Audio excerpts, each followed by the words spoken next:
Your mind can be your best friend. It can keep you amused even when there's nothing to read, nothing to do. But it can turn on you when it's left with no input for too long. It can turn on you, which means that it turns on itself, savages itself, perhaps consumes itself in an unthinkable act of auto-cannibalism. Stephen King has always been one of my favorite writers, mainly because the first horror book and one of the first longer books that I read that wasn't required reading in school was It. And I was definitely too young to read it, and it took a few more rereads to really digest the content, but it always really stuck with me.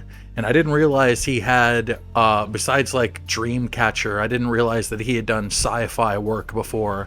And I just recently read the short story The Jaunt, and I think it's an amazing short story. It's told from a perspective of a father talking to his family. They're about to have their very first travel via teleportation, and it's called the Jaunt is the name for teleportation.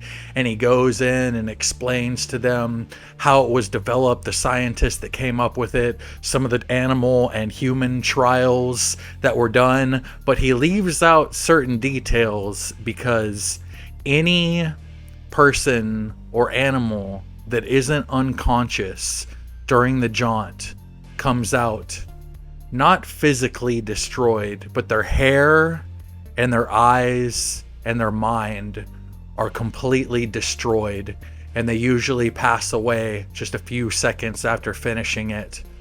And it's told from the perspective of the family. They explain how there was a shortage. The Jaunt was created because there was an oil shortage, and gas got up to $15 a gallon in the early 80s.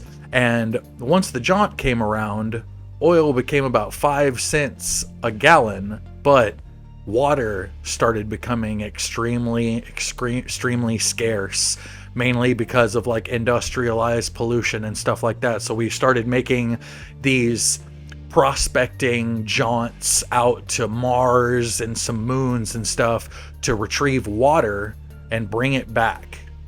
And he's going to work for, it's a Texaco Water and Oil. A bunch of these giant oil companies started investing into water because it became a more valuable resource than oil. And they're getting ready to do this Jaunt. And spoilers ahead, he explains how it was developed to his very curious son and his very timid daughter. And right before, and everybody gets gassed basically to go under anesthesia sleep before they go through the Jaunt. And his son ends up holding his breath and not getting anesthetized, and goes through the Jaunt completely conscious. And we're left with this small child that has the eyes and the hands and the legs and the posture of something older than time. And he just starts screaming these words over and over and over again. Longer than you think, Dad. Longer than you think. Held my breath when they gave me the gas. Wanted to see. I saw.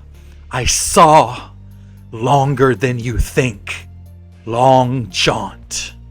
Long Jaunt. Longer than you think. I definitely recommend that y'all read The Jaunt. Even if it's just as an audiobook, you can listen to it for free in about 55 minutes. And it's really, really well done. It's really fascinating. And it goes into a little bit of global economics and a few other things. You'll notice words like OPEC and things like that. But I definitely recommend checking it out. And let me know down in the comments if you've already read it, or if you do read it, let me know what you think.